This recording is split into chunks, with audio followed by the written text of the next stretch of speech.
the lecture, and I give you the word to Kim. Please, welcome to this IPROMO course. Thank you, Danilo. And I just want to start out by thanking you and Rosa, Laura, and Mikel for including me in this amazing group of speakers and participants from all around the world. It's really exciting to see all of the science content. And as you said, my presentation is going to focus on the sustainable tourism side of things, and you've referred to it as more peaceful. So I hope you will find it that way. I want to tell you a little bit more about myself. You'll see on my slide here that I am indeed a professor of sustainability studies with Colorado Mountain College. And that college has about 12 campuses throughout our mountain communities here in Colorado in the United States. Also the founder of Walking Mountain Science Center, and that's a little picture of Walking Mountain Science Center there. And it's not actually named after walking up mountains, but it's really the idea that if you know the science and the place well, you can see the mountains walking. So they're actually changing and moving all the time, as you know, from all of these scientific presentations in terms of all the changes that are constantly happening, particularly now in light of climate change.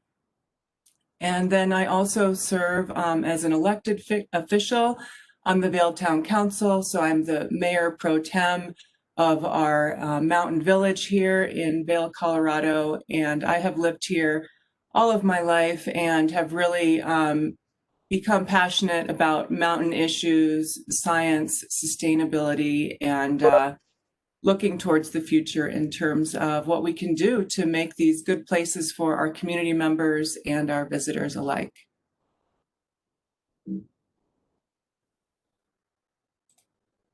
So here's just a little look out my window.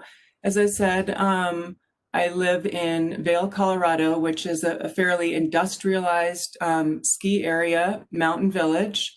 I am in the Eagle River watershed. So the high point of our watershed is about 4,267 meters, the low point being 2,133 meters. It's part of the larger Colorado River watershed, significant watershed in the western United States. And recent scientific modeling and predictions have shown that this significant watershed could be reduced by as much as the flows be reduced by as much as 55% by the end of the century. So that should be enough to scare everybody in the United States. It's pretty dramatic. We don't know if it'll become that bad, but already things are really ramping up in terms of the drought here. We're in a long-term drought. And, you know, I don't want to usually refer to it as the water wars, but it's very intense right now in terms of water rights and who gets those rights and where the water goes. So for my presentation, it's really about climate change, mountain tourism, sustainable tourism. And in one of the earlier presentations, I heard Hans Schreier refer to tourism in mountains as really a conundrum. And I would have to agree with him. I use this presentation, this image here, to show that these are nested systems that we're operating within. Of course, climate change being the most significant one that we're nested within. All of our mountain places around the world that you represent and where you're coming from are being impacted by climate change. Within those mountain places, we're striving to create sustainable tourism opportunities. And oftentimes we find within these contexts that it's very complex. As Hans said, it can be a conundrum.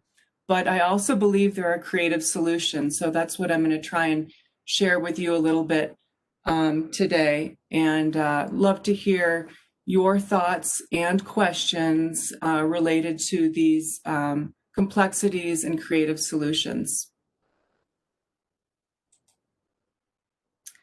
So here's a little bit of an overview of what I'm going to be talking about. First, I'll start out by characterizing tourism and mountain tourism, and then just a little bit about how climate change is impacting mountain tourism. Defining sustainable tourism. I'll take a question and answer session and then a break. And then I'll show some examples that I'm familiar with from around here of how we are approaching sustainable destination management and climate action. And as I said, this is, I'm one example here in the US, fairly industrialized place. I realize there's many, many different mountain places represented. So I hope that you can see some differences and similarities in terms of what I'm showing you. So just starting out with tourism, these are some global tourism statistics before the COVID pandemic. Tourism is a significant industry in the world. I've heard it called the second most impactful industry in the world, second to mining. It's a force to be reckoned with, and you can see that it's been growing. These slides don't show that the trend in growth, but 4% growth last year, and before that, it had been on track for 6% growth each year. So it has continued to grow rapidly. You can see the trends in terms of the different areas where Middle East is growing more, the Asia and Pacific, second to that, Africa, the world, Europe, and the Americas. So just kind of wrapping our arms around the global tourism phenomenon and the impact it can have on our communities around the world. So now looking at 2020, with the impact of the COVID pandemic, you can see the radical drop in tourism, of course. We've all been staying home. We haven't been going anywhere. So the UN World Tourism Organization is saying that it will take 2.5 to 4 years for tourism to ramp back up to its 2019 levels.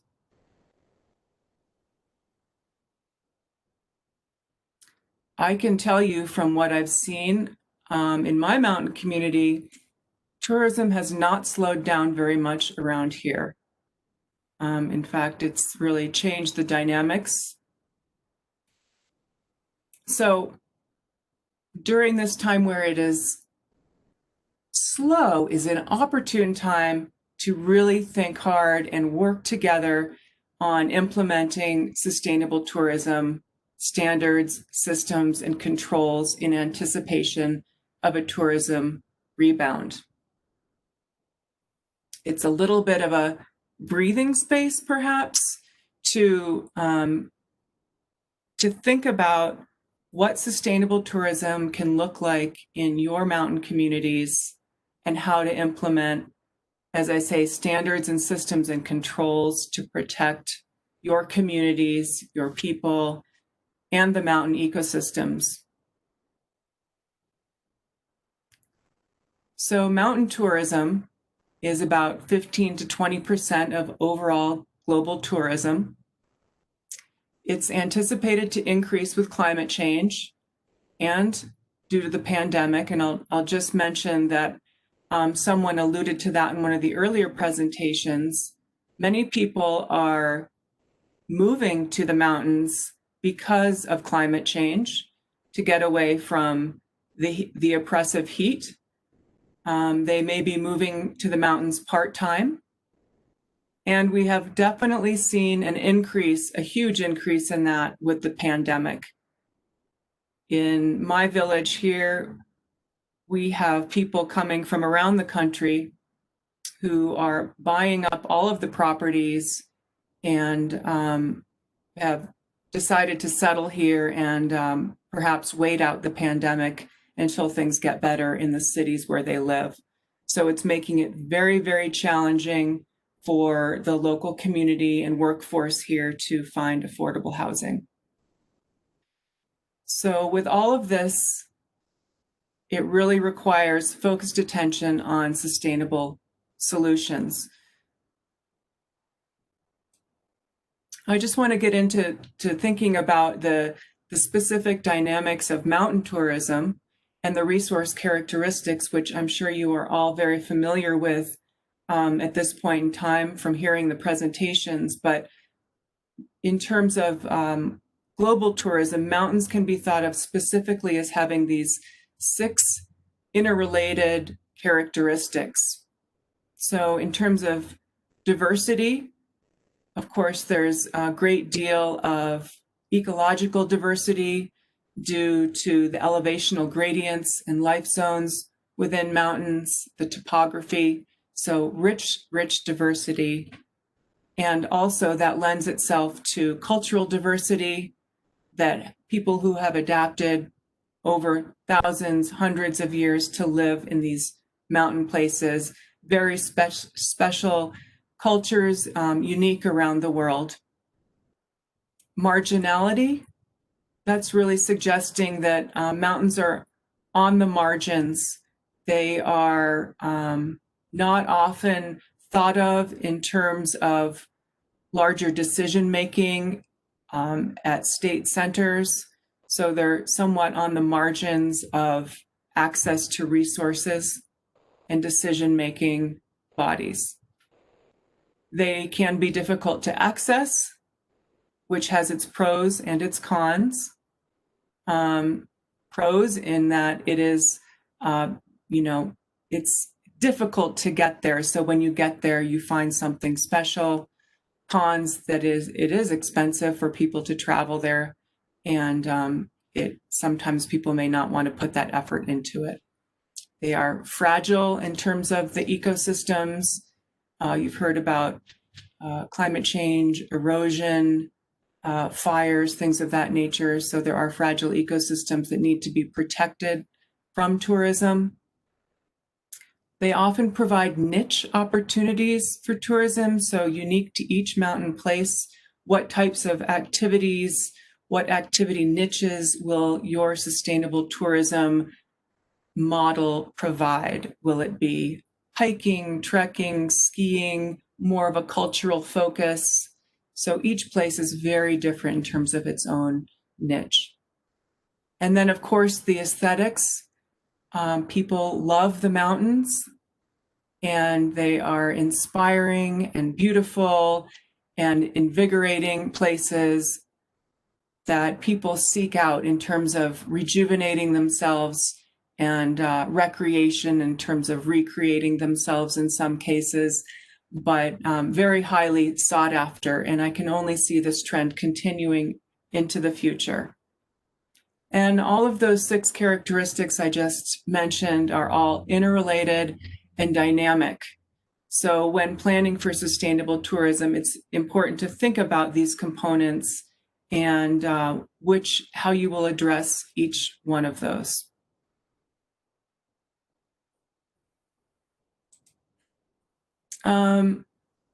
This slide might be a little bit harder to see, but I'm referring to this article by Nepal and Chenoweth, Mountain Tourism Towards a Conceptual Framework.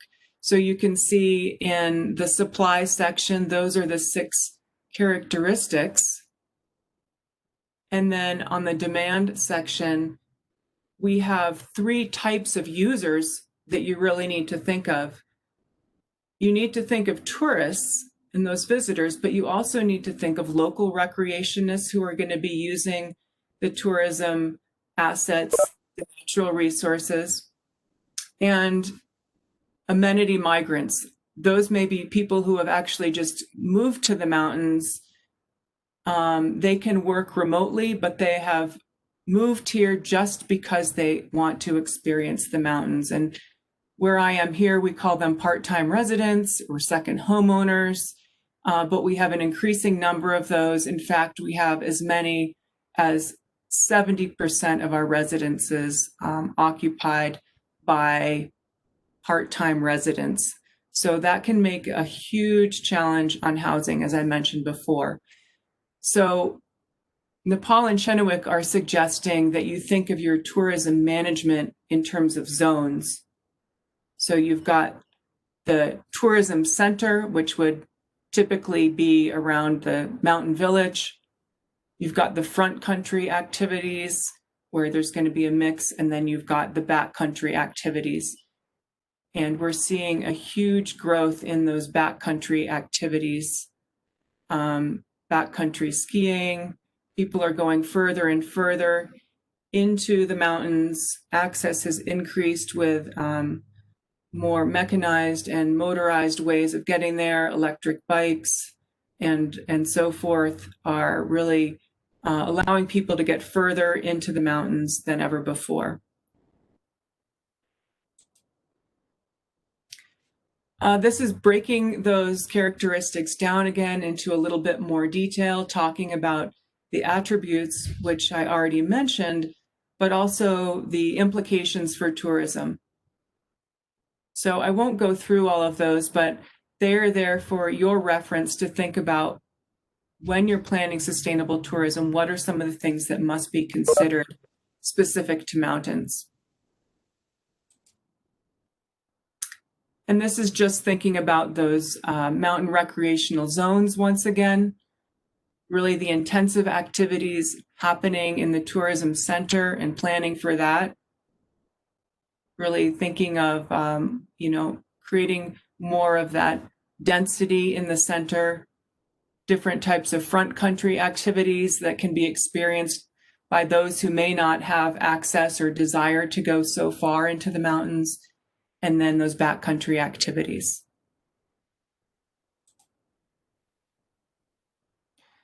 So here's where the conundrum comes. And this quote I borrowed from the UN World Tourism Organization report on sustainable mountain tourism, saying tourism is one of the few alternatives for developing mountain areas. As an economic activity, however, it can also do serious harm to both the fragile mountain ecosystem and local cultural resources. Mountain tourism can be sustainable on a local level only if participants are willing and able to protect both natural and cultural resources. So that's really where sustainable tourism frameworks come in, is there must be that commitment at the local level by all participants to protect both people and natural resources. And then we add climate change to the mix. So you think about many of the presentations you have already heard about climate change and how that is impacting the mountains, the natural hazards, the surprises such as the glacial lake outflows, or maybe long-term such as drought. We also have a lot of fires. Those create issues in terms of ecosystem health and human health, and also impacting biodiversity, both in subtle and dramatic ways. You're also seeing social displacement from these issues. Where are people going to go? And then threats to livelihoods, particularly in terms of agriculture. So these are all things that need to be considered when thinking about climate change and its effects on mountains in light of sustainable tourism. Again, one of my nested system diagrams, I like to think about this issue again in systems that are nested within one another and always impacting each other, the outer systems impacting the inner systems and the inner systems pushing out on those outer systems. So at the higher level, you really need to think about local to global collaborative science, decision-making, and governance to address these issues. In mountains, you need to think about climate resilience and adaptation planning, action planning, monitoring, and adjusting as you go. Within that, climate mitigation, reducing greenhouse gas emissions, planning, acting, adjusting as needed. And it all requires individual and organizational leadership, participation, and capacity building to address these complex issues within the mountains.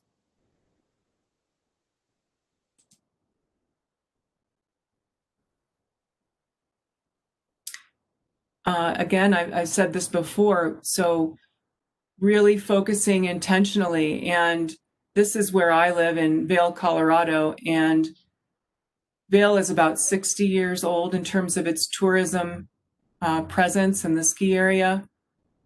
And it developed quite rapidly. And, it's only more recently, there's always been a focus on sustainability, but now it's becoming critical to the protection of our people and our resources. So right now, there's a real ramp up in terms of building upon the work that has already been done.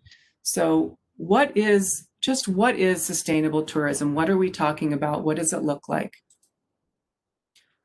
We'll borrow from the UN World Tourism Organization again. Their definition is tourism that takes full account of its current and future economic, social, and environmental impacts while addressing the needs of visitors, the industry, the environment, and host communities. Sustainable tourism development guidelines and management practices are applicable to all forms of tourism in all types of destinations, including mass tourism and niche tourism segments. So that's the key point here, is sustainable tourism is not one particular type of tourism.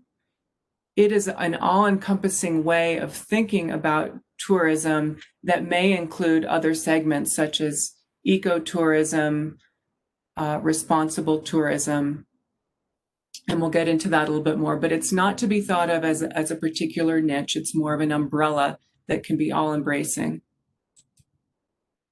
And to think about how tourism can help us all meet these sustainable development goals, to really think about how can tourism be a tool to create good in the world rather than to be a damaging force. So that's really the ideal that we're striving for. And you can see climate action is one of those sustainable development goals. And this is really tricky to be able to pull this off, sustainable tourism. Not everybody's always on the same page with it. So it requires collaboration across all sectors and among all stakeholders, including the local people who live there are very important stakeholders in terms of the process and what the future will look like. So I'm going to introduce to you the Global Sustainable Tourism Council. Some of you may already be familiar with that. That's the framework that I have been working with. And it is the world's leading industry standard for tourism sustainability. It was established by the UN Environment Program, the UN World Tourism Organization, the UN Foundation, and Rainforest Alliance. So it really works to establish and manage global standards with the aim of increasing sustainable tourism knowledge and practices among public and private stakeholders. So this is just another way of thinking about all of these different niche types of tourism: ecotourism, geotourism, green, heritage, adventure, community, responsible. They all fit under the umbrella of sustainable tourism. So just to distinguish responsible tourism from sustainable tourism really has a focus on the management and systems and ways to monitor the impacts of tourism and make adjustments as needed. So that's why I put the sign there demonstrating the wildlife closure, really being able to monitor the impact of trails through wildlife habitat, for example, and be able to manage that to protect the wildlife population. So that's just one small example of the management practices within sustainable tourism. Responsible tourism being more the ideal that people will act responsibly, both tourism visitors and those who are offering the tourism products. So the Global Sustainable Tourism Council promotes the widespread adoption of global tourism standards to ensure the tourism industry continues to drive conservation and poverty alleviation. It promotes the adoption of universal principles and also building an increasing demand for sustainable travel so that travelers are actually seeking out places that are more sustainable than others. So they have developed baseline criteria, baseline standards, and their key role is to define and facilitate the adoption of the criteria as universal principles for sustainable tourism so that we all have a common language and understanding of what it is in order to promote it. The criteria that they have put together are the minimum standards for tourism businesses and destinations in order to help protect and sustain natural and cultural resources and to help ensure tourism meets its potential as a tool for conservation and poverty alleviation. So the GSTC is a small NGO that works around the world in partnership with communities to help them learn about and adopt these standards. They have developed, with input from around the world, 2 different types of standards. They have the industry standards, which are for tourism businesses, hotels, tour operators, guiding businesses, any type of business really, so that those sustainable tourism operating principles can be learned and activated throughout the businesses within a destination. And I'm going to tell you more about that in the second part of my presentation, how we went about implementing that in my community. And then there are also destination criteria. So these are for mountain destinations of all different sizes, shapes, and scales. And the communities really define the area of the destination. And these criteria, each of the standards, the industry standard and the destination standard, are organized in terms of the 4 pillars of sustainability and sustainable tourism management. So the first one being sustainability management. So really having the governance structures and the systems in place in order to manage tourism. Particular criteria and indicators related to the social and economic dimensions of tourism. So making sure that people are earning a livable wage, they have places to live, and that tourism, the income from tourism is really staying with those host communities and not being exported to other places. Also focusing on the cultural elements and ensuring that tourism is not diminishing the cultural heritage of the community. In fact, hopefully it would celebrate and elevate that sense of cultural heritage. And then finally, the environmental dimensions of sustainability. So protection of our waters, of our ecosystem, reducing our energy impacts, and so forth. I'll go into those a little bit more. So that concludes the first part of my presentation. I've just given you a taster and an introduction to sustainable mountain tourism, and wondering if anybody has any questions so far. Okay, thank you, Kim, for this first interesting presentation. There is a question in the chat by Lupa. The question is, climate-induced issues on mountain tourism can also be competing needs and terrorism activities like in Sinai, West Africa, and Afghanistan, or can disrupt mountain tourism. Yes, I mean, that is very, very true. And that is something that makes it even more challenging to plan sustainable mountain tourism. The challenges in terms of drought, flooding, access that occurs to those things can be very difficult.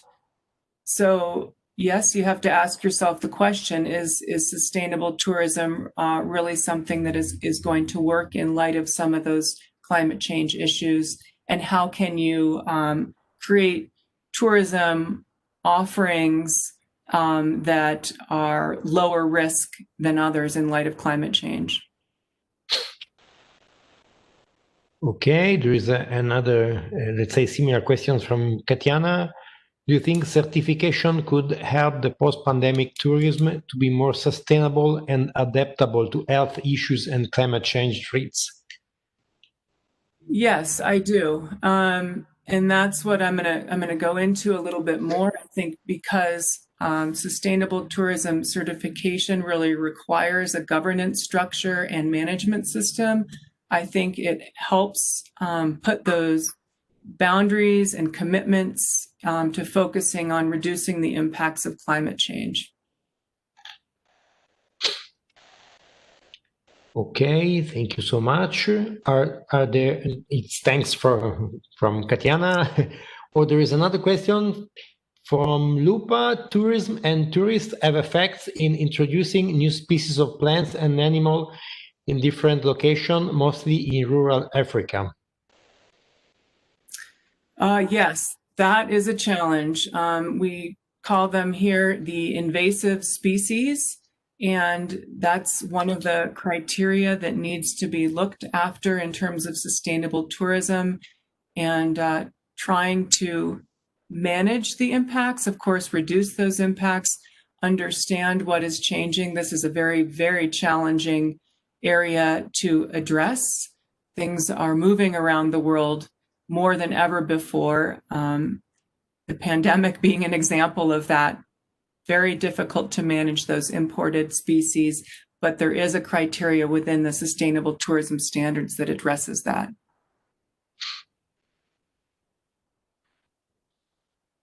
Okay, other questions or comments?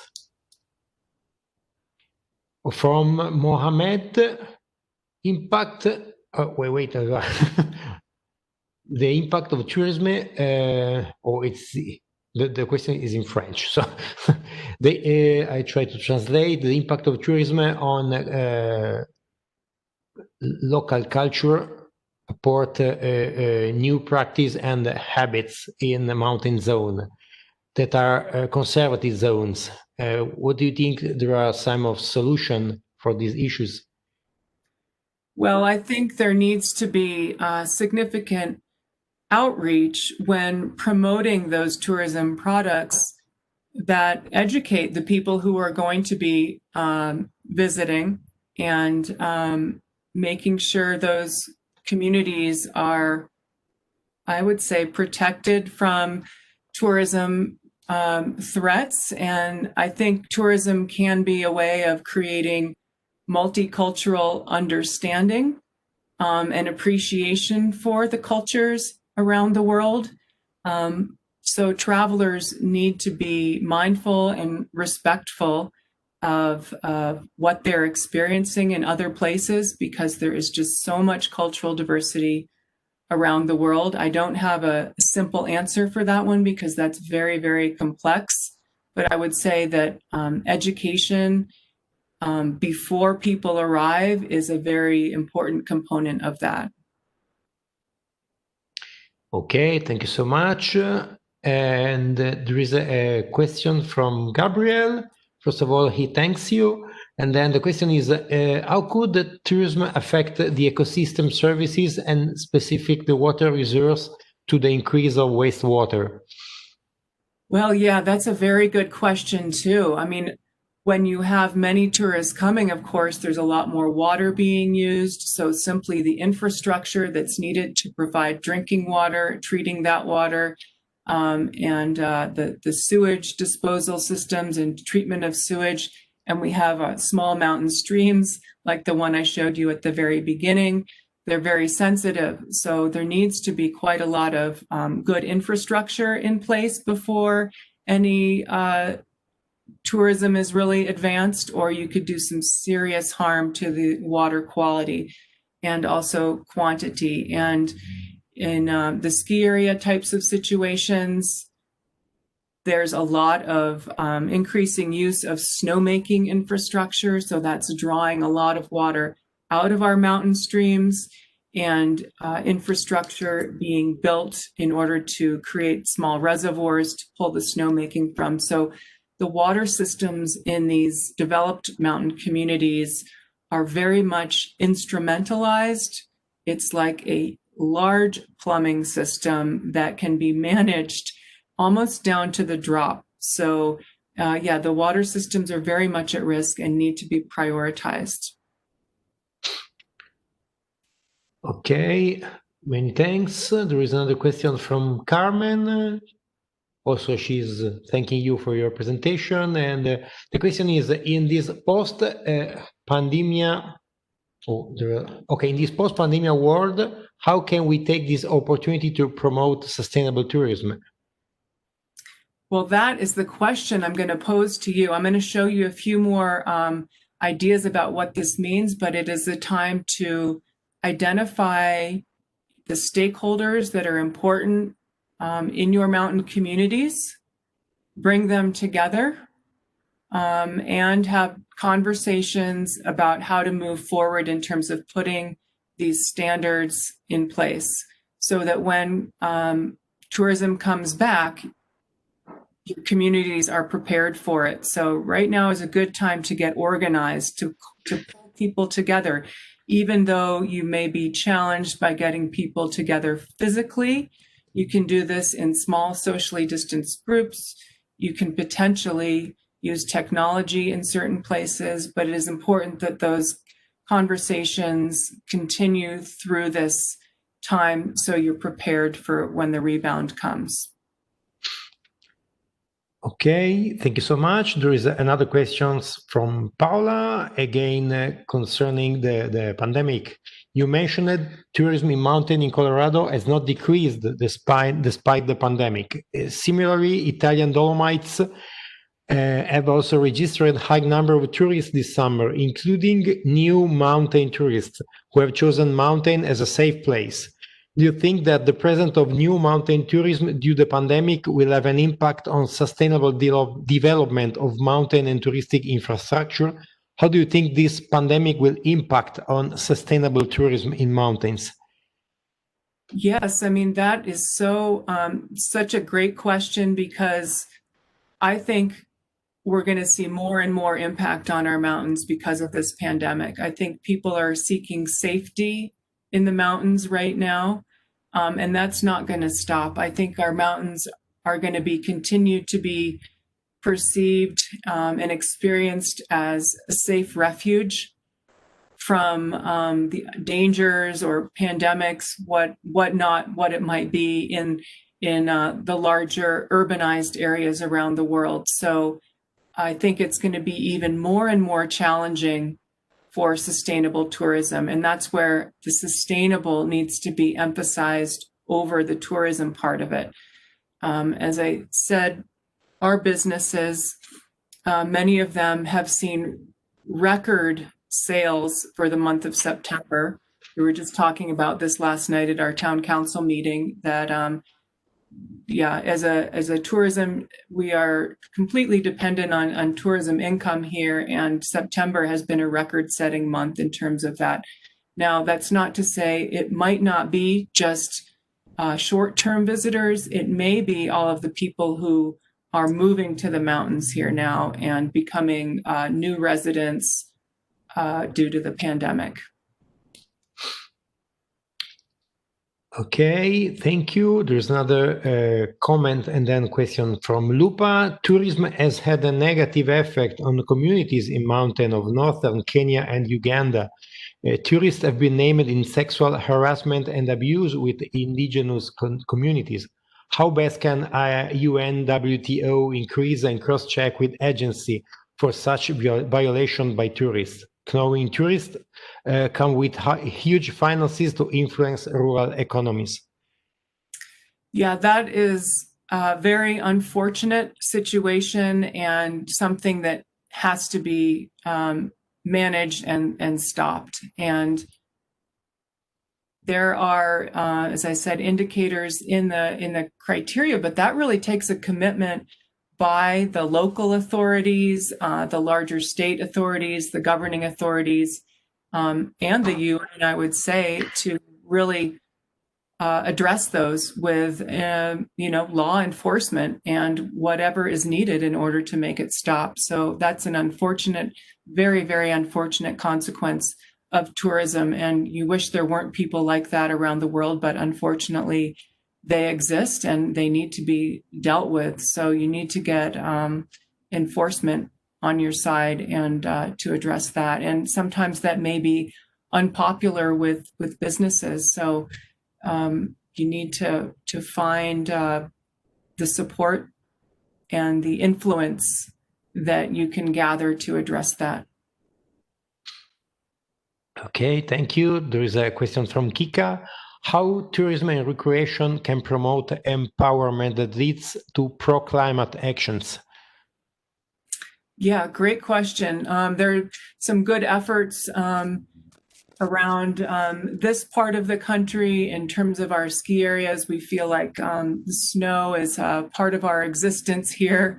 And so it's very much in our faces in terms of our climate impacts and reducing our greenhouse gas emissions. So we have quite a lot of education and outreach, and also a lot of friendly peer competition amongst our mountain communities in order to reduce our greenhouse gas emissions, and also to collaborate together on creating those solutions and scaling up at the local and state level. I'm sure you're aware that our current federal administration is not making this a priority, but you'll see that our states across the United States, such as Colorado, California, New Mexico, are really taking the lead on reducing our greenhouse gas emissions and addressing it like the emergency that it is. So we promote that within our tourism destinations as a priority, and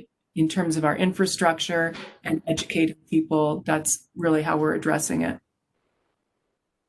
Okay, thank you so much. We have the really lively question section. Oh, there's another one. I guess the last one, then we have a 5-minute break. A question from Navnet. I hope the name was pronounced correctly. What best community-driven model of sustainable tourism you would like to suggest to us? You mean the best example? I can guess yes, but yes. Well, it really depends on each place. As I said before, each place is so unique in terms of its cultural, natural heritage. And what has been so inspiring to me has been since I started focusing on sustainable tourism, to see the different approaches that each community takes. It's going to be different all over the place. So I'll share the example of where I live, but I've seen very promising things from really around the world. So it just depends on the place, I would say, and what's unique to it and how they're addressing it, whether the issue may be protection of cultural heritage and creating new opportunities and enterprises that bring income to the local people. That may be one focus, or in another place, the focus may be on protecting the natural resources that are very, very unique in the world. So it really just depends. And I hate to point out just one place, because all of the places who are addressing this are, what I like to say, they're really on a journey. There is no end to it. It's always a constant process. There's always new questions and complexities to address. Okay, thank you very much. Now it's time for a 5-minute break, and then we came back to the section. So see you in 5 minutes. Thank you, Kim, very much. Welcome again to the IPROMO course, and we start for the second slot of Kim's lecture on mountain tourism. Please, Kim. Thank you. All right, so now I'm going to discuss some examples of sustainable tourism that I have been involved with. And as I said before, my example might be very different from the variety of mountain places where all of you are coming from. So hopefully you will see some similarities and definitely some differences. But this is just one example, and we can have a conversation towards the end about how some of it may or may not apply to different mountain tourism areas. So in terms of our initiatives here, there have been two significant events that the town has hosted, and these have been international skiing events, the World Alpine Ski Championships. And each time Vail has hosted those events, we have had an outcome that has focused on sustainable tourism. So in the 1999 World Ski Championships, we held a pretty significant summit, a global summit. I would say it mostly focused on North America, though, and some Europe, but it came out with a Sustainable Slopes environmental charter for ski areas. So this is something that continues to be used by the North American Association of Ski Areas as a charter of best practices in terms of environmental management. And then more recently, at the 2015 Ski Championships, we really focused more on a holistic sustainable tourism strategy.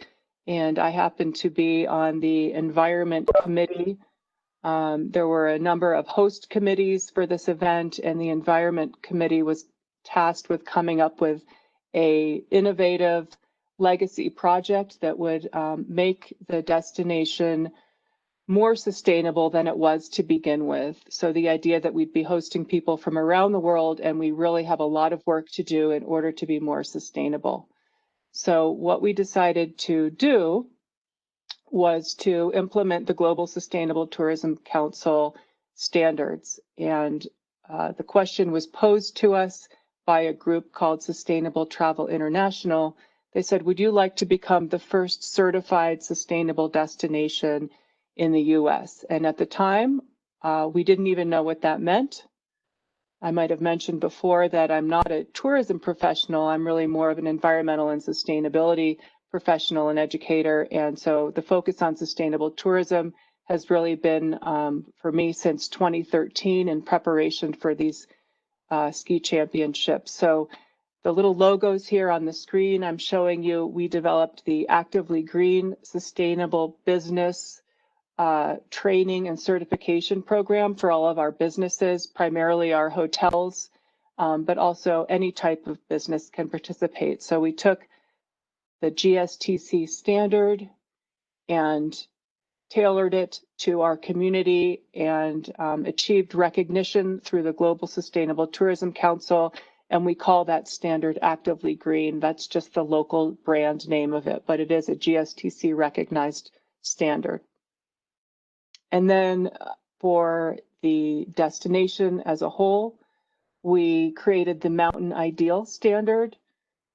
When we were going through the process of thinking about what it would mean to be a sustainable destination, and through our stakeholder processes, we had input from particularly those who are in the ski area operation business, that if we were going to go through the entire GSTC process and certification, that we should make the standard more unique to mountain areas, because as I said, it's a global standard that can be applied to any type of tourism destination, or beaches, or different forests, or whatever place. So we wanted to add some additional criteria in the standard that addressed mountain unique situations. So I'll tell you a little bit more about those. Again, the four main objectives of sustainable destinations. So this is really looking at the entire destination as you would define it. So it's to demonstrate sustainable destination management. It's to maximize the social and economic benefits for the community and minimize the negative impacts, to maximize benefits to community, visitors, and cultural heritage, and to minimize the impacts, and then to maximize benefits to the environment and minimize the negative impacts. So these are all the way the criteria within the standard are organized, and they often can come into conflict with one another. So as I mentioned, we developed the mountain ideal for mountain destinations in particular. The ideal word is an acronym that stands for innovation, diversity, education, authenticity, and leadership.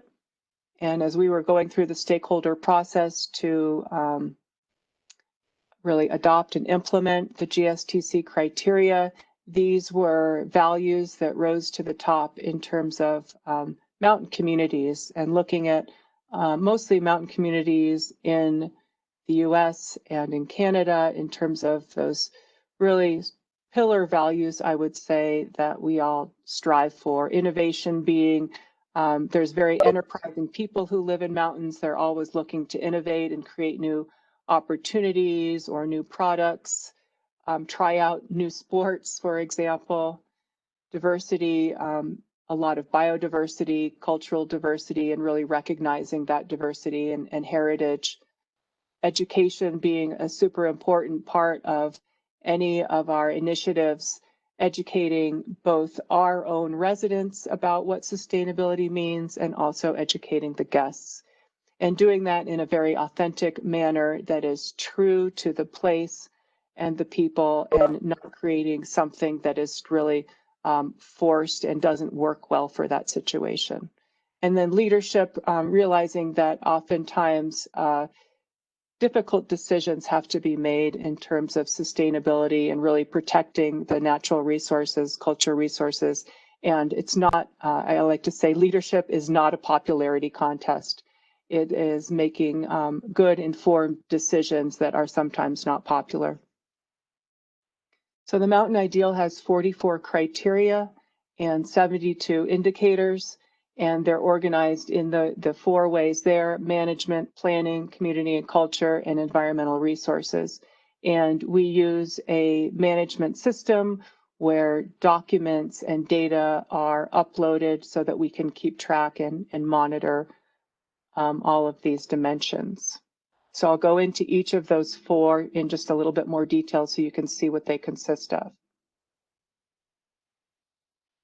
So in terms of tourism management and monitoring, this is really the sort of the hub or the organizing piece for the other parts of the criteria. So one of the things is to create a destination stewardship council, and this is quite often a multi-agency or multi-jurisdictional group of people who are managers of or owners of or responsible for the lands within the defined destination. So in our case, we have local government, regional government, federal government, utilities represented on the Destination Stewardship Council, and that is formalized through a memorandum of understanding. And it can often be very complex in pulling together destination strategies and indicators, because you have different agencies that use different systems to plan and manage. So for example, we have a municipal system which is nested within a much larger national forest system. So we need to find alignment between those two in terms of developing the sustainable tourism strategies. Destination strategy and action plan. So that's bringing all stakeholders together and going through a process of really thinking about sustainability and the different types of indicators and planning for the future. And really looking back on those 6 characteristics, which I introduced in the beginning of the presentation, and how those can be implemented and built upon in a sustainable fashion. Sustainability standards, that's having a program that includes business sustainability.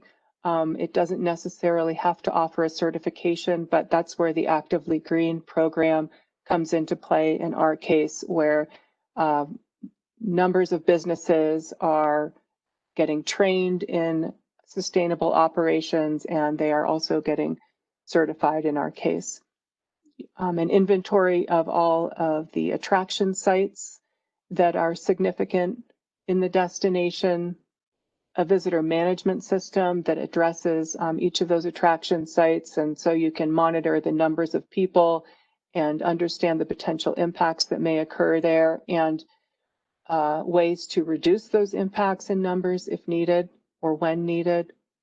A way to protect those attractions, making sure there's management plans for the attractions. Ways to communicate with your visitors and guests in terms of their behavior. So many destinations have adopted codes of conduct in terms of behavior, and try and promote those through different communication campaigns. Site interpretation that is authentic to the place and protects natural resources.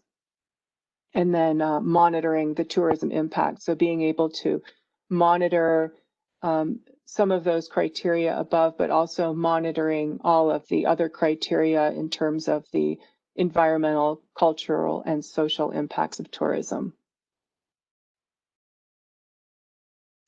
The second set of criteria are within the planning category, and this is ensuring that there are regulations in place to protect the landscape, also the people, but whatever it may be, so that there's a system of regulation, codes, enforcement, those types of things that will be needed to protect the mountain place. That infrastructure is developed in a low impact way, such as low impact transportation. So there's public transportation. Ideally, it would be, reduced greenhouse gas emissions transportation, so multimodal opportunities that are low impact. Making sure that assets are protected. I've mentioned this before, but there are definitely sensitive environments all throughout our mountain areas, and they need to be looked after very closely. In addition, wildlife is very important and is increasingly being impacted by mountain recreation in particular.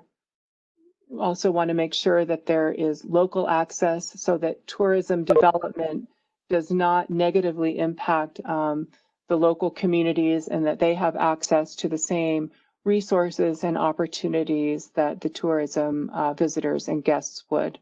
And then finally, environmental planning. So really thinking about the environmental risks and having a climate adaptation plan in place. And this is super, super important. Climate adaptation, meaning looking at resilience planning in terms of drought, floods, fires, and many of the things that you've been hearing about in the scientific presentations. And then also climate mitigation, putting in goals and commitments and finances and structures to reduce greenhouse gas emissions as quickly as possible. Third section is community and culture. So one of the questions I addressed before is how are we protecting our communities from visitors who may be taking advantage of people? Well, there needs to be a system in place to prevent exploitation and to ensure equality, gender equality, and equality of different perspectives is very important. There needs to be a system of safety and emergency response. And particular to Mountain Ideal, I said we added some mountain-specific initiatives, and here are two that I want to point out. We added career opportunities and training to the generic GSTC criteria as something we wanted to focus on, so that many people who come to the mountain communities and tourism destinations may have our lower skilled entry-level positions that they start out in, and we really want to provide them with opportunities for career growth and increasing their financial opportunities in the workforce, in the destination, and ultimately are able to step into leadership roles. And then another one we added is housing, and that is affordable community housing for our workforce and people who live here. In developing tourism destinations, we have an increasing number of part-time residents who are purchasing up much of the housing and leaving it too expensive or unavailable to the people who the destination depends on and is built around. So making sure that our community residents have places to live. Supporting opportunities for sustainable purchasing and emerging entrepreneurs. Stakeholder engagement and participation and transparency of decision-making is also a requirement, and promotion in a sustainable fashion, and also cultural heritage protection. And then finally, the fourth bucket of criteria really focuses on the environmental resources. So there needs to be action plans, strategies, and progress being made on all of these fronts. So waste reduction, increasing recycling or composting and really reducing the waste that goes to landfill, significant water management, making sure water is treated and safe and also conserved, energy conservation, reducing greenhouse gas emissions, reducing light and noise pollution. And then again, two specific criteria that we added to address in mountain destinations, in particular, reducing the impacts of snowmaking, which is snowmaking for ski area destinations, being able to provide that skiing opportunity in the fall months. So that draws a lot of water from the surrounding ecosystem and requires quite a bit of energy. So we need to demonstrate that that is being done in a sound, environmentally sound, and most energy and water efficient way possible using best practices. And then snow melting in some industrialized destinations. There are increasing areas where the snow melting systems are being put in the streets in the core areas of the mountain destinations, so that the negative impacts from snow removal, snow plowing, putting down of cinders and sand to protect people from walking on the ice. And that can be a very, very energy intensive system. So making sure that if those systems exist, they are being done in the most energy efficient way possible. So those are all of the criteria. That's quite a lot to keep track of. So that's why that governance system, management system is very, very important. And that's what can be worked on right now during this time of COVID, is putting these systems in place. And this is just a map of where I live. The pink area is the municipality. So under the jurisdiction of our local government, we are surrounded by all of these mountain lands are under the jurisdiction of the U.S. federal government, the U.S. Forest Service. So the light green areas are the Forest Service, and the bright green is our watershed boundary, and this white area on the bottom left part of this boundary is the ski area that falls outside of the watershed boundary. And then the darker green on the upper right is federally designated wilderness area, which has its own set of restrictions and is under higher protection than the lighter green. So any destination that's going to move forward with the GSTC criteria needs to define their own destination based on what makes sense for them.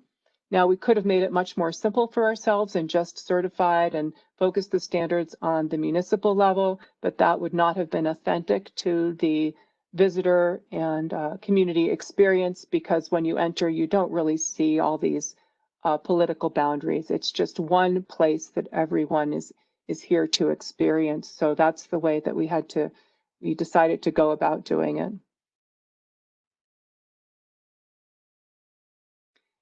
We worked for a number of years on putting all of the criteria and indicators, gathering the data, putting systems in place. So I would say that took place over the course of 3 to 4 years.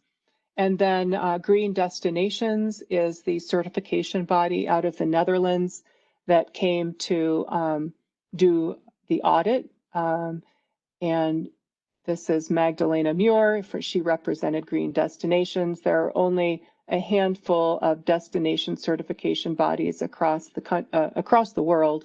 So she came from Calgary, Canada, to do the week-long audit to verify that the destination had met all of those criteria. So Vail was certified as a sustainable destination in December of 2017.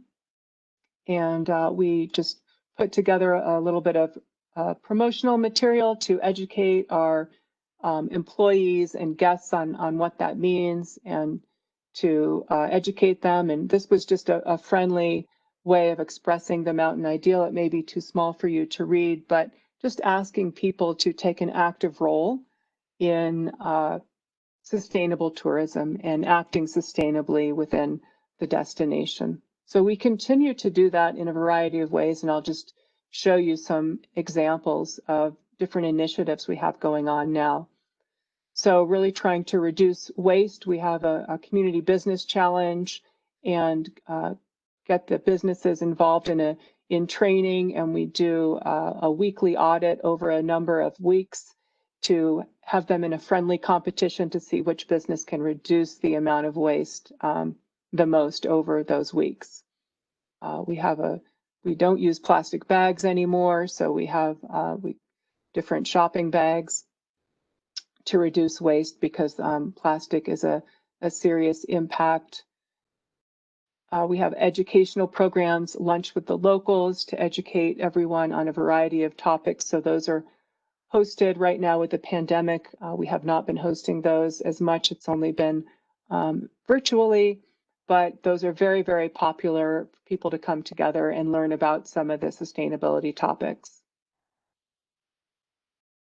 This is a fun one that takes place during the summer. It's called Soul Power. So it's another friendly competition for people to log their miles from their soul power. So whether they're walking or skateboarding or biking, how can they use more soul power versus fossil fuels in terms of their transportation? So there's really been a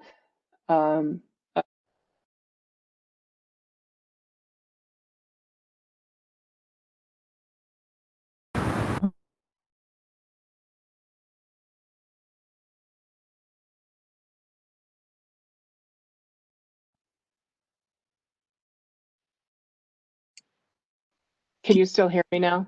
Yes. Yeah, now yes. we can hear you. We missed you for a while.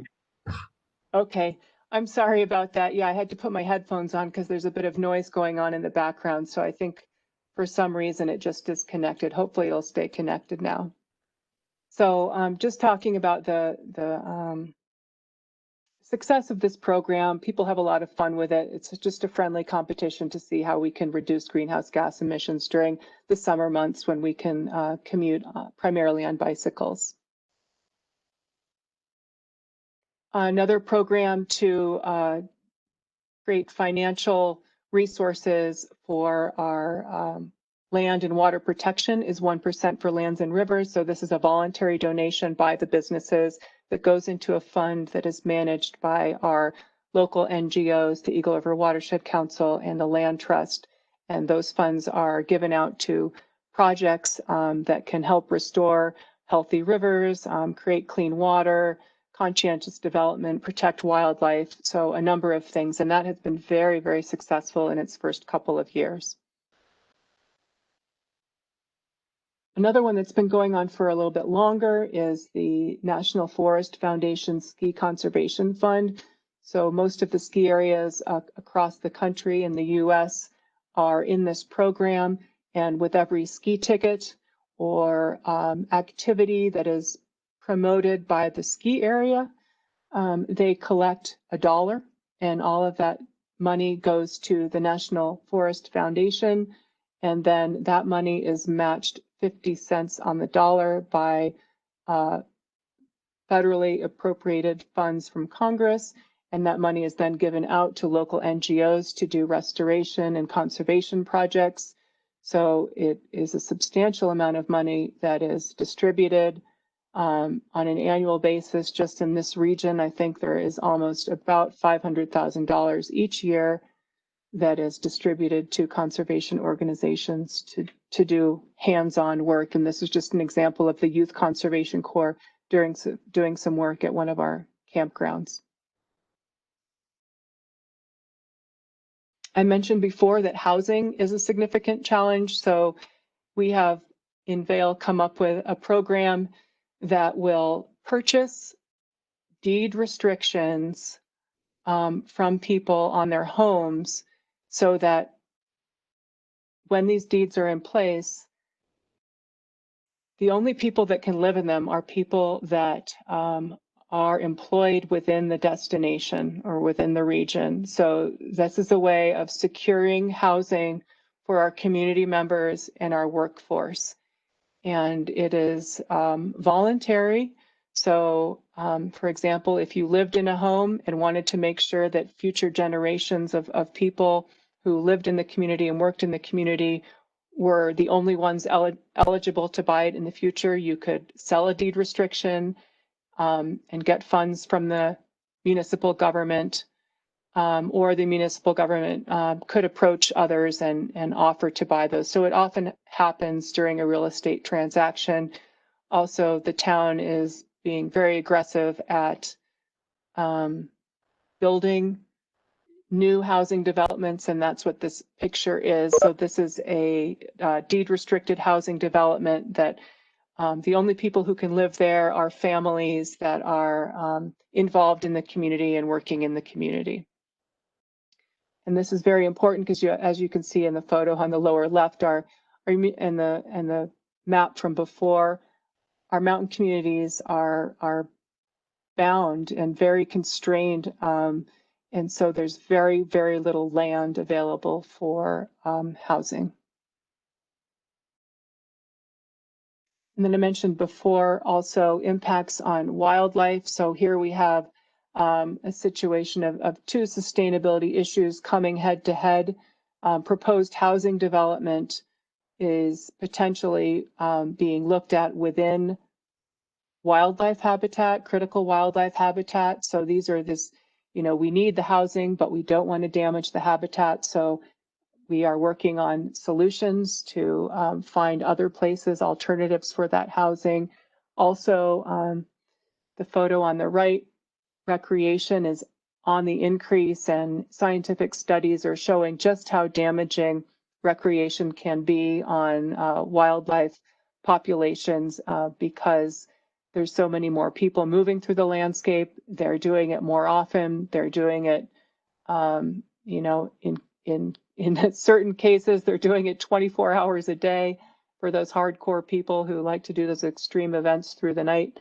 And they're doing it on different mechanisms. So maybe using all-terrain vehicles or e-bikes and going further and further into wildlife areas that were not previously exposed to so many people. So these are some critical issues, and a more recent development has been a creation of a roundtable group. So this is a collaborative group of people throughout our county that are coming together specifically to focus on wildlife and to look at population trends and specific management areas and that need to be protected going into the future.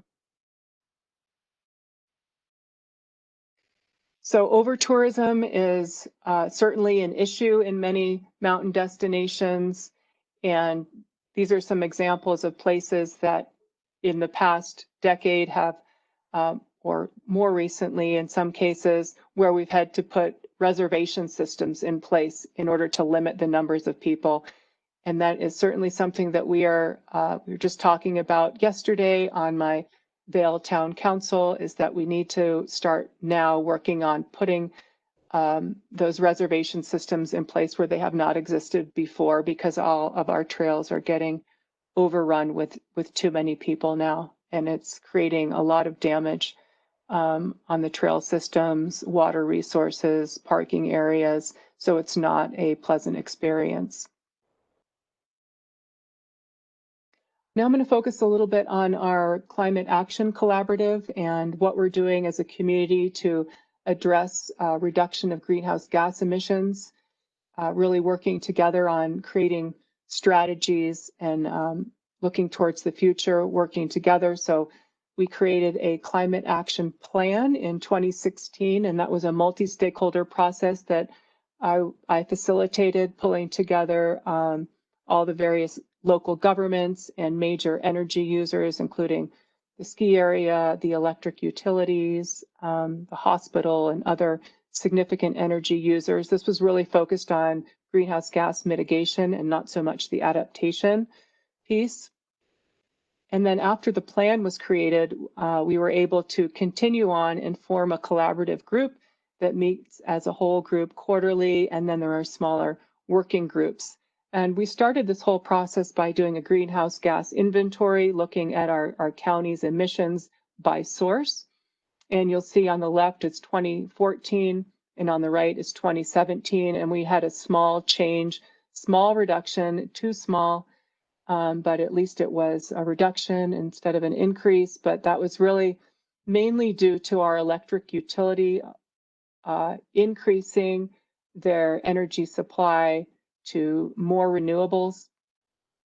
So that is what is helping us, but we have a lot of work to do, especially in the transportation sector. So these are the goals that we set, really trying to be in alignment with other mountain communities and with IPCC recommendations in terms of what we need to do looking ahead. We've organized ourselves into sector working groups: education, buildings, energy supply, waste reduction, and transportation. And recently we've added new groups, a citizens action group and also a water working group. We've done some modeling to understand what will be the most promising ways to quickly reduce our greenhouse gas emissions. And the modeling suggests that electric vehicle adoption is the best way moving forward.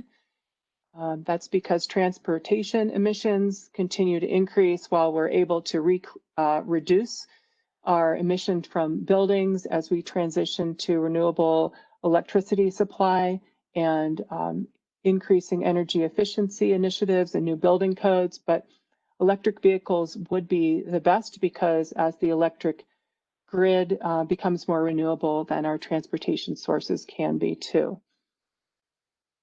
So this is a great way for us to organize our initiatives, and you'll see the 3 bars that are circled in red are ones that the collaborative has decided to focus on. So that's more citizen outreach, reducing vehicle miles traveled, creating new workforce development that is closer to where people are employed, and increasing public transit ridership. This is a little bit of a busy slide, but you can see that we did a survey, and just to get a pulse on what the community is thinking in terms of climate change. 86% think that local governments need to act now on climate change. So we try to identify some of the barriers. Many of the barriers to people taking action are really not really understanding how to do it in some cases, or not having the systems and infrastructure available to support them. And their primary concern is being water and rivers and the impact of climate change on the water resources. It's just a few of the example projects that we've undertaken in the past couple of years, working with our utilities, offering free electric vehicle chargers, putting together a waste wizard to identify where anything can be recycled or composted, offering financial incentives for solar or energy efficiency adoption, and a number of other educational and outreach types of things. And significantly, as I mentioned before, Holy Cross Energy is our electric energy co-op, and they have committed to 70% renewable energy sources by 2021. This is just another educational piece. The recycling is very complex. We have multiple waste haulers in this mountain community, and it's not always easy to keep track of where everything goes in order to get recycled. So this is just an educational piece that gets pushed out and revised every so often throughout the year. And then focusing on behavior change activities. This is, again, looking at what people can do to adopt behaviors to really reduce their greenhouse gas emissions. The number one being is purchasing renewable energy options through your energy provider for your home. The second one was carpooling to work twice a week. And I'll let you read those others at your own time, but you can see there's just a number of different ways to go about this.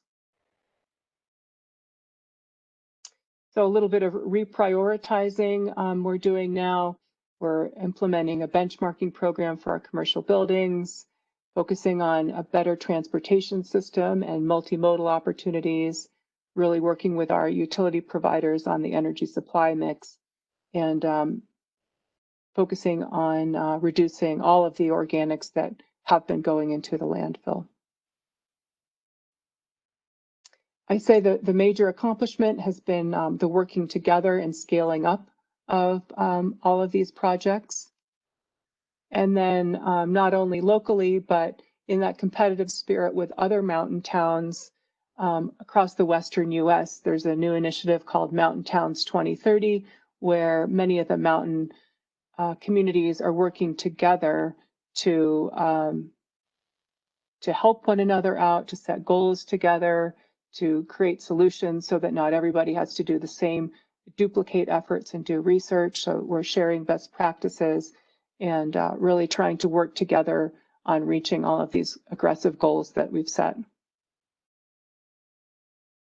Now focusing more on the climate adaptation emphasis, and that is looking at how climate change is and will continue to impact us. There was another planning effort which created a resilience plan, and that was also organized into 4 sections, focusing health and wellness, economy, infrastructure, and natural resources. So health and wellness has been a big one. We really want to make sure and engage everyone in our community. And you'll see that some of these initiatives really refer to our frontline communities. And those are the people who are primarily living here and working in our tourism economy, in our hotels, in the hospitality industry, and those who are likely to be most vulnerable to climate change impacts. So really increasing our emphasis on making sure those communities are protected and taken care of, understanding the increasingly significant air quality issues that we're having with a number of fires in the area. We had many low air quality days this past summer, and days that we were encouraged not to go outdoors because of the smoke from the forest fires nearby. Looking at economic resilience strategies, this area is overly dependent on tourism. So we're actually focusing now on more year-round types of economies and businesses so that we don't have to be as dependent on tourism. Infrastructure, this is a big one in terms of looking at how fires and flooding can impact our infrastructure. So making sure we have fire-resistant landscapes, that we have bridges that are designed in case flooding were to occur, and those types of pieces are in place and managed throughout the multiple jurisdictions that we have.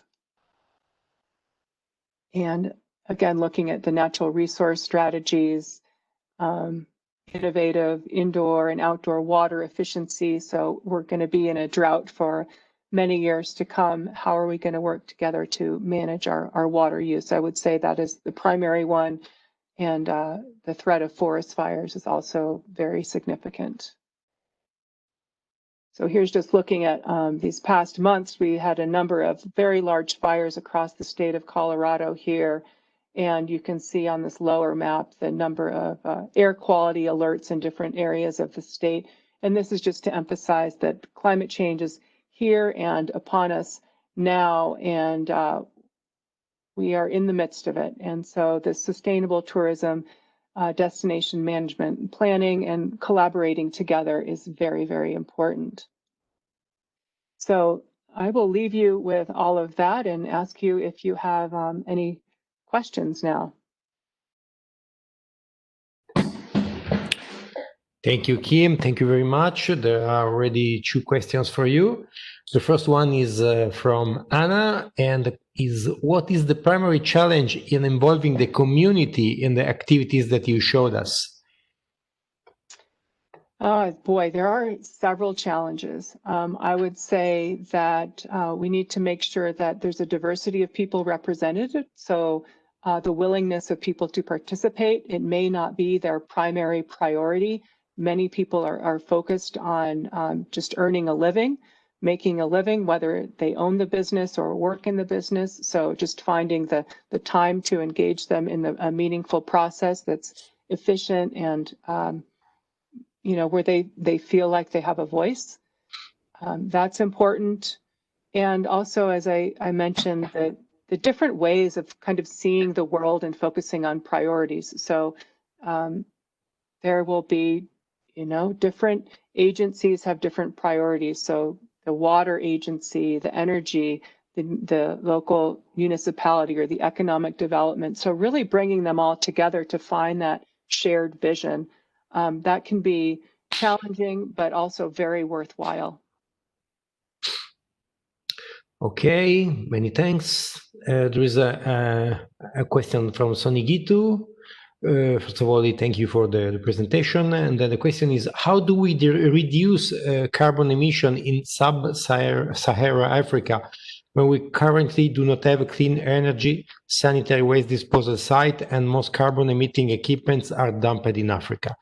Tourism has not been attractive in Nigeria over the years. Please kindly elaborate on the factors.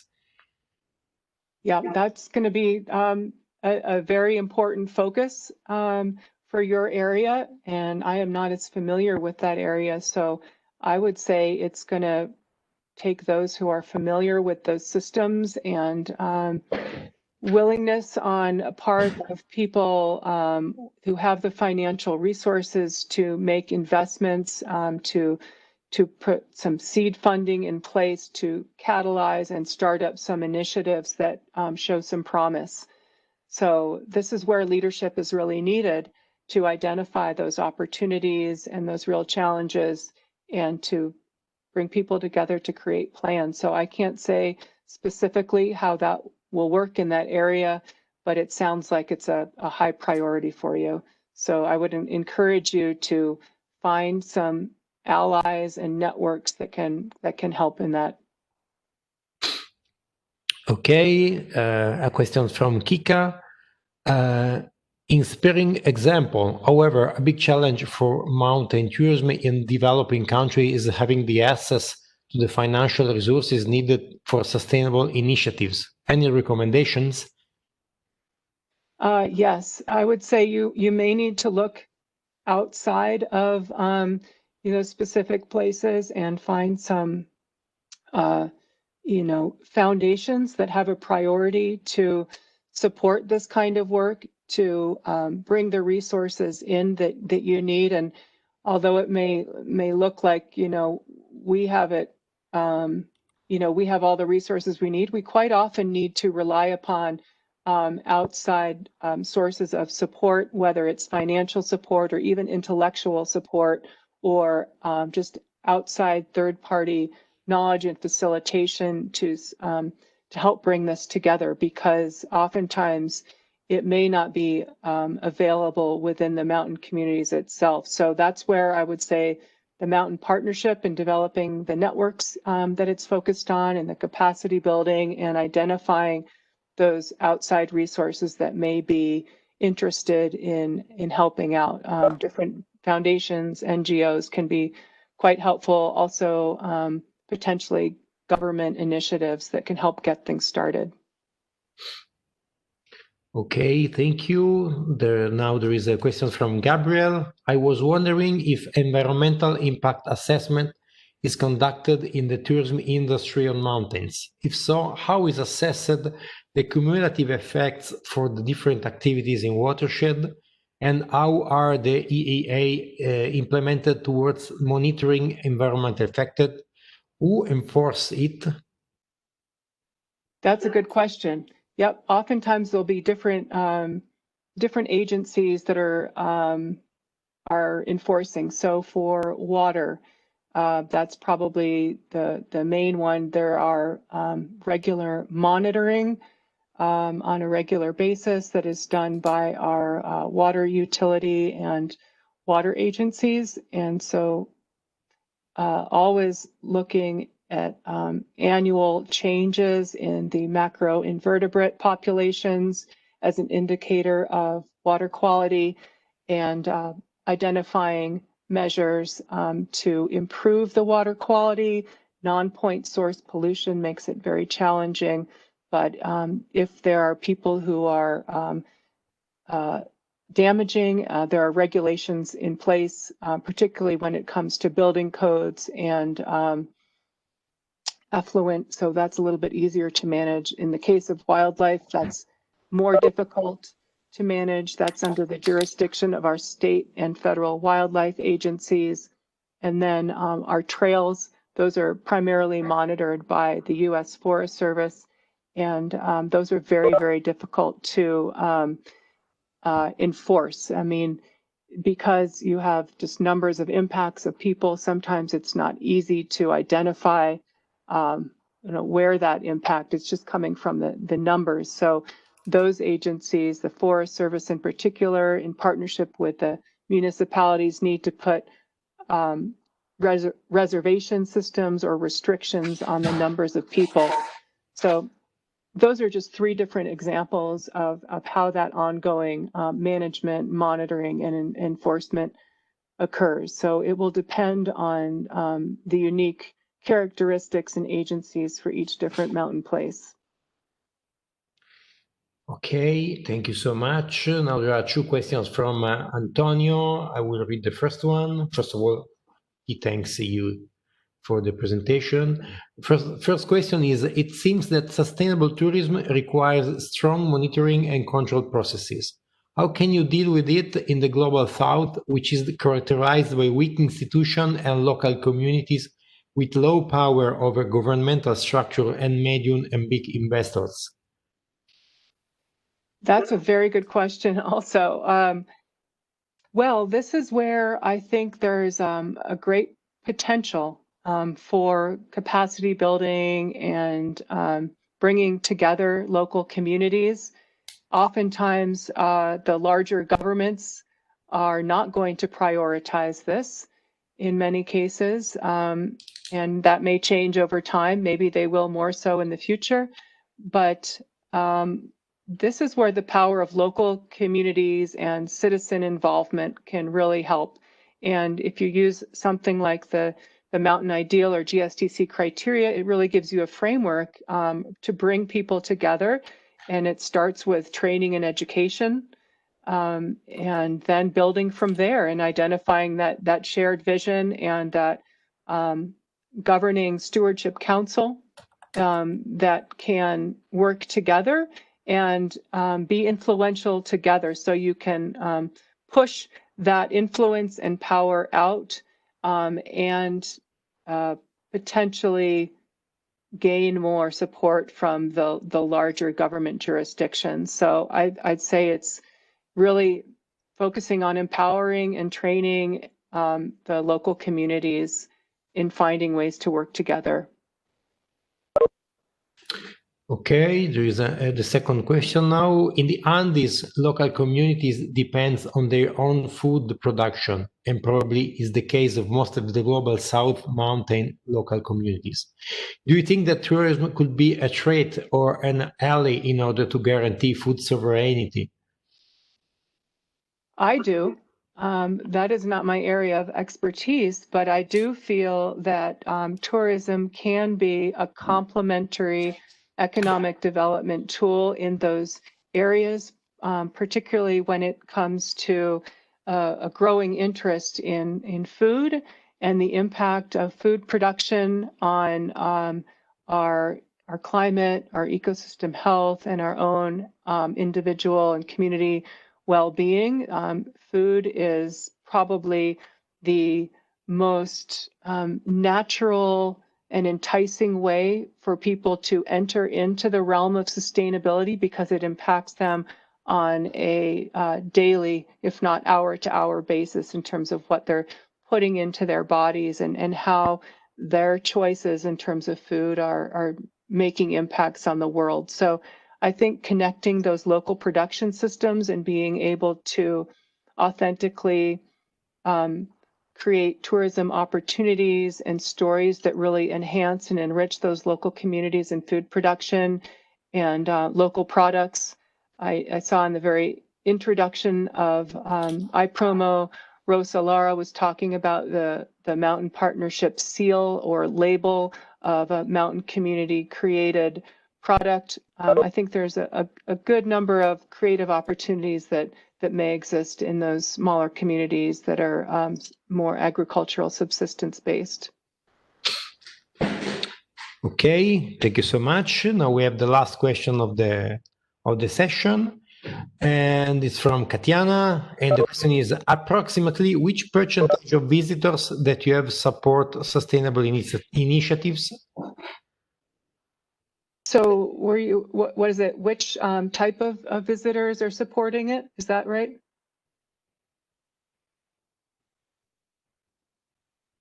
I would say primarily. Percentage. She's specifying percentage. Oh, percentage. What percentage? Okay, that's a good question. So our state is really the one that monitors the surveys in terms of what people are looking for. And at this current time, it is 17% of the overall visitors who are intentionally seeking out sustainable tourism opportunities. And that number has increased by a small percentage each year and is on the rise. And it's the surveys and demographic information shows that it is particularly important to the younger set of people. Millennials in particular are making travel decisions based on sense of purpose and impact. So it's becoming something, as we have more young people traveling, this is something that they're really looking for. Okay, thank you. There is a last minute questions, then we have to stop for 5 minutes. From Zana, what are the example of best practice related to snowmaking in the ski area and overall best practice in the ski area? Okay, for snowmaking best practice, that is really, first of all, looking at the impacts of the potential increased runoff on the watersheds and the hydrology, and that's important to look at, and to make sure that that's the additional snowmaking is not going to create impacts on the watershed and hydrology. And second, it is the impacts from the intensive energy use and using high efficiency snowmaking infrastructure. So over the years, the snowmaking guns, I saw Hans had a number of pictures in his presentation of those large snowmaking guns. They have really progressed over the past 10 years in terms of their energy efficiency and water use.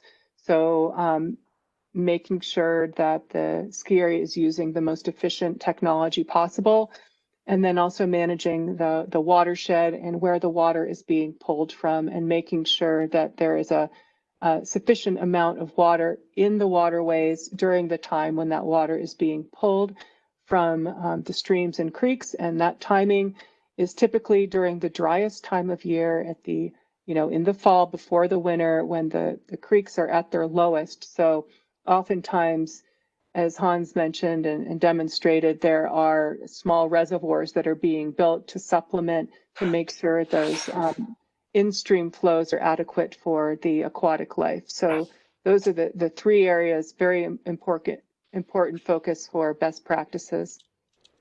And then overall for the ski area, I mean, I would say it really is making sure that the ski area operators, oftentimes they may be independent of the municipality. That is certainly the case in our ski area, where it's a global corporation that runs our ski area operations. They need to be good partners with the local municipalities and the communities, and willing to make the investments that are required to operate in a sustainable fashion. And so that's where the GSTC standards and indicators can really come in helpful to be a common framework for everyone to work from. Okay, Kim, thank you.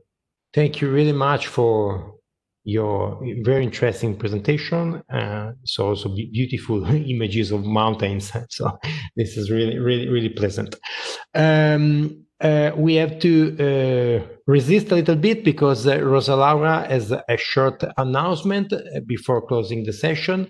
So I'm passing the word to Rosa Laura. So please.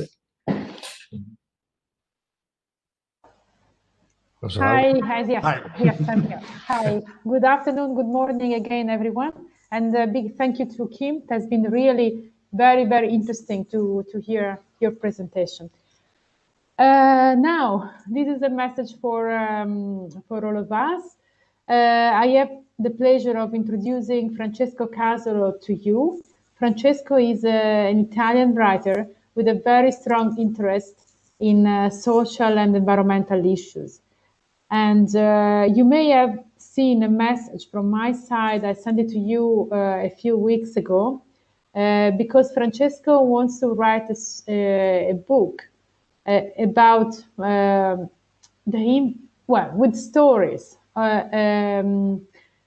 about the impact of climate change on people's life. I will give the floor to Francesco, and he will explain much better than I am doing now. But the point is, we would like to hear from you stories that belong to your family, your village, your community, your tradition, or whatever, or just stories that you have heard about how climate change is impacting the life of people. If you have a very specific story to relate, or if you have news that you can put us in contact with,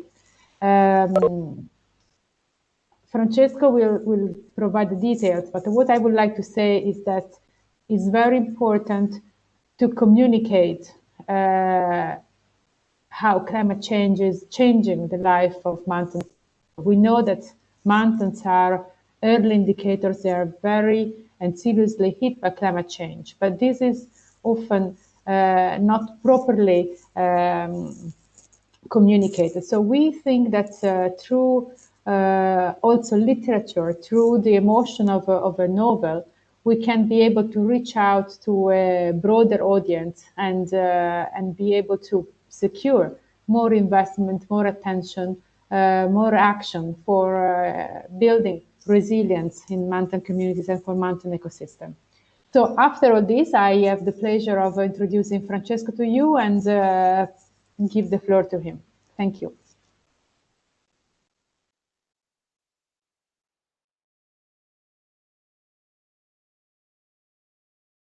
Francesco, I think you are muted. Go ahead.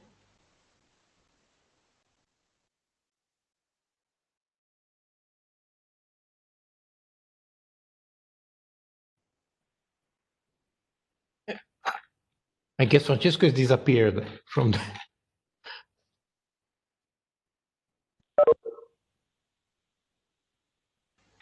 Okay. Let's see if Francesco, because he is not in the list of the participant today. Yeah, he was before. He was in the list before. Yeah, but now... So we are viewing Michele's screen, not Francesco's screen. Yeah. Okay, perhaps let's wait a few minutes while he reconnects.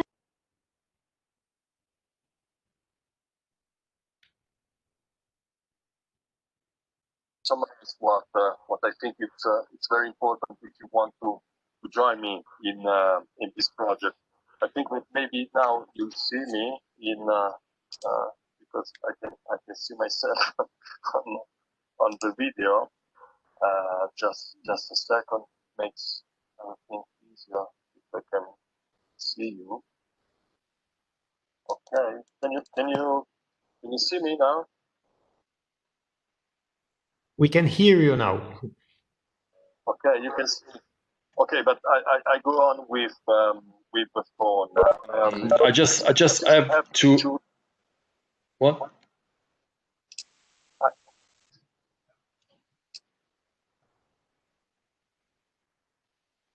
I would like to. I would like to make two examples, stories that your colleague already sent me.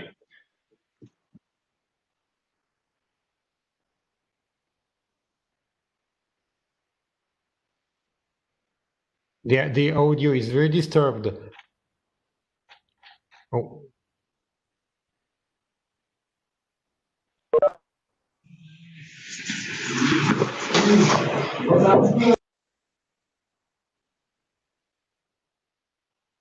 Francesco, facciamo solo il telefono.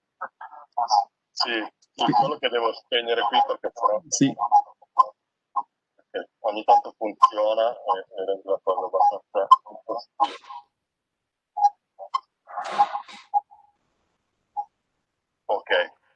Okay, sorry for the problem I have.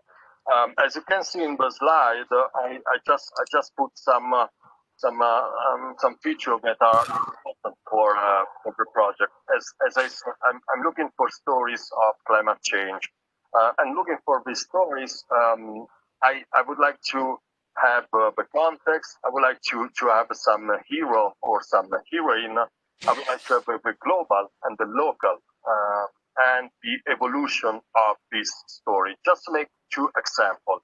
The first example comes from Asia, from Nepal, and it's about a man who comes from a family of mountaineer. He has a very interesting background. His grandfather was the person who brought the first explorers to the 8,000 of Himalaya. He attended the school that was created by this mountaineer from New Zealand, who is called Edmund Hillary. Maybe you know him. He's one of the first persons who made an attempt to go to Everest. And this person, so as I said, he grew up in the 50s, and he had the chance because of tourism, because of this presence of explorers to have an education. And what he did when he did not attend the school, he used to stay in on this glacier, very close, not so far away from his village, and that was something like a playground for these kids who went together with the parents who grazed the yaks over this glacier. 50 years later, this glacier started to become something different. The snow started to melt, the ice started to melt, and there was a small pond that now, in 2020, is a big lake, which represents a great threat for the existence of the village and for the life of this valley. this kind of story, as I can tell you, can help me to communicate the idea that environment as well as climate change is not something that is far away from the life of people. It's not something that doesn't affect people's existence, and this is why I think it would be very important to make this simple example in order to get the information and to communicate in the proper way the information we want to communicate. Another story comes from Latin America. It comes from Brazil, and it's about this time a woman. Her name is Margaret, and she grew up in a mountain village close to Rio de Janeiro, outside the big city of Rio de Janeiro. There are some mountains, and she grew up there. She used to work in a production unit. She was to go work in the agriculture, and what happened to her and to people who worked with her was that there was in 2010 an environmental disaster caused by torrential rains. There was a flood, and the fields where she used to work were completely destroyed. This brought her to react, to find a solution, to give a chance to her and her family to survive. So what she did, she left this small village. She went to the city. She moved to the city, and she started asking UNDP members if they can help her to produce sprout. She think she could be a way to no longer depend on the soil, to resume production.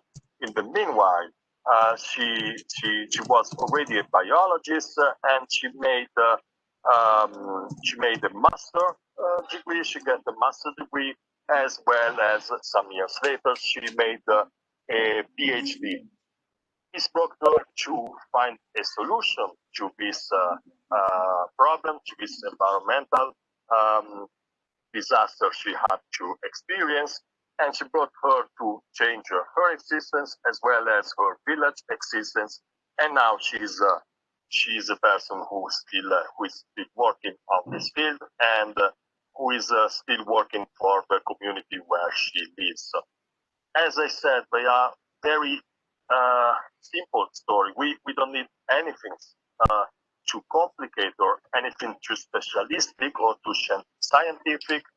We need something that can speak to everybody, mind as well as soul, to communicate the idea that engagement and to do something is very important.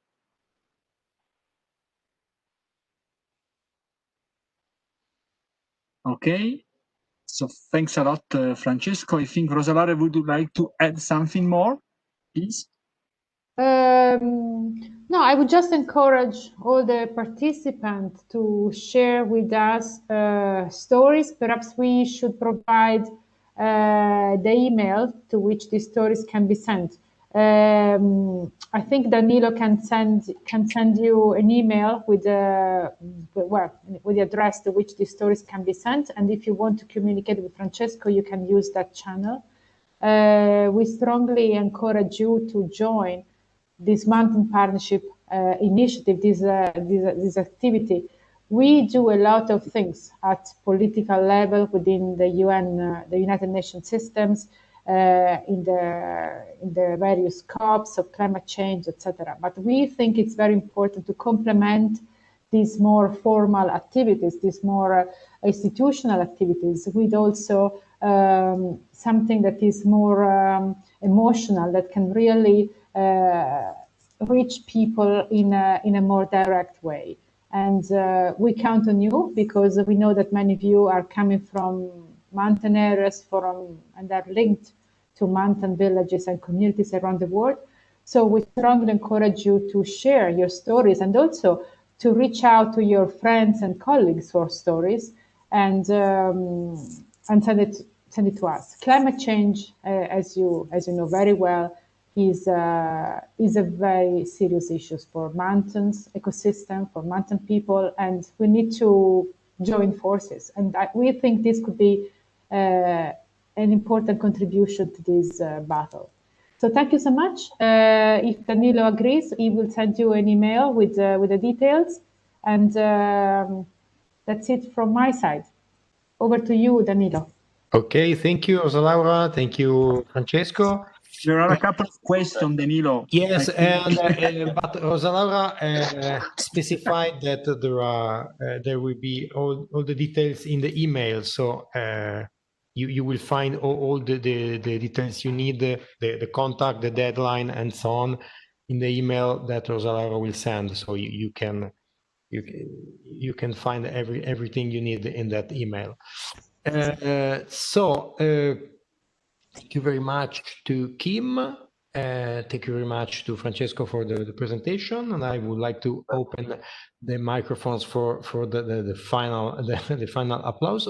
I would like to remind you that tomorrow's session will be split in two subsections, one in the morning and one in the afternoon. So please don't forget to connect twice in the day.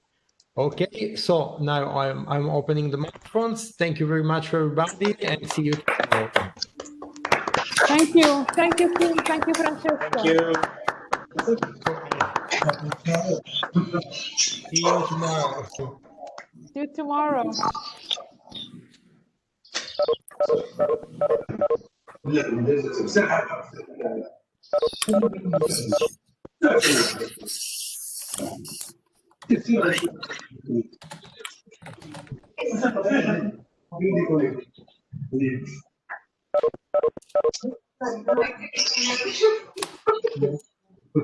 Michele, andava bene? Era questo che avevi in mente? Ciao Rosa Laura. Sì.